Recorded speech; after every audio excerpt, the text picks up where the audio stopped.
Welcome to SVM's Blitz for Week 8 of the high school football season. This is the NUIC edition.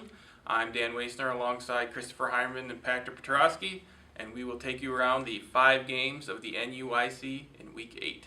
We begin the NUIC breakdown in the Northwest Division with a couple of games. The first one, 5-2 Galena, heading to West Carroll at 2-5. You'll notice a theme with my games during this segment. A couple of local teams playing with all sorts of confidence right now, but facing some very tough foes on Friday night. First off, the Thunder welcoming the Pirates to Savannah. And now that the Thunder's kind of run the gauntlet that was the first 5 games of their schedule, they've actually put up 86 points in their last 2 games, both of them victories. They drove almost 3 hours to beat Lexington 54-38 on Saturday. The bad news is we don't know a whole lot about Lexington, but 54 points is 54 points. You can't apologize about who you do it against. However, Galena is also very capable of scoring in bunches. They hung 97 points on 2 opponents until they ran into Lee Win last week, and they eked that one out 15-14. Galena playing with supreme confidence right now, knowing that they need to improve their seed. I'm not going to sleep on Sean McGill and the Thunder. You know, they love nothing more than to play spoiler at this point. But I am going to take the Pirates 45-38 in this one. Our last game in the NUIC Northwest, we have South Beloit Sobos visiting the Eastland Pearl City Wildcats. South Beloit won its 2nd game in the season last week.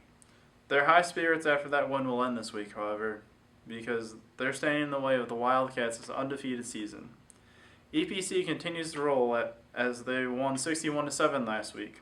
They're going to keep their balanced attack going this week and win this one easily, 45-6. Our first game in NUIC Upstate Division features the 1-6 AFC Raiders playing the 1-6 Warren Warriors. The Raiders lost to East Dubuque last week 43-6, but only trailed 14-0 at halftime, and then they cut that in half early in the 3rd quarter as Jake Hilliker hit Troy Maris for a 25-yard touchdown pass. Unfortunately, that's where the scoring stopped for the Raiders, and that's sort of been their issue all year in terms of trying to find consistent offense. Warren is coming off a 14-6 loss to top-ranked Stockton, and that follows a 5-point loss to state-ranked Aquin. Warren was a team I liked at the beginning of the year to compete for the conference crown, and it looks like maybe they're starting to figure it out. Unfortunately, they figured it out too late. At 1-6, they're not going to make the playoffs. But I do think they'll probably beat AFC this week. My prediction is Warren wins 18-12. Staying in the Upstate, we've got the 5-2 East Dubuque Warriors heading to Milledgeville to take on the Missiles at 2-5.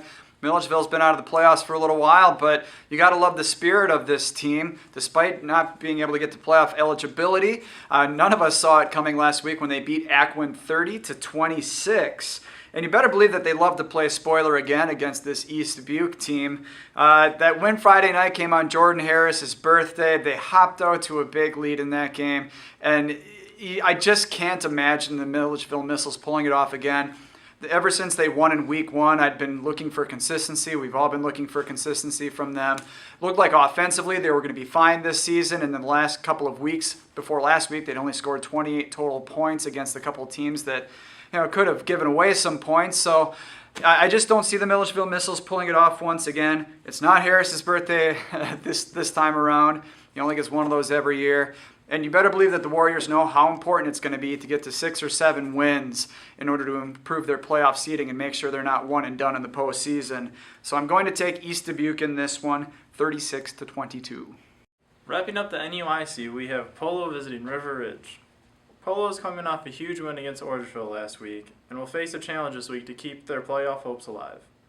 I think they've been tested enough to get this win in River Ridge.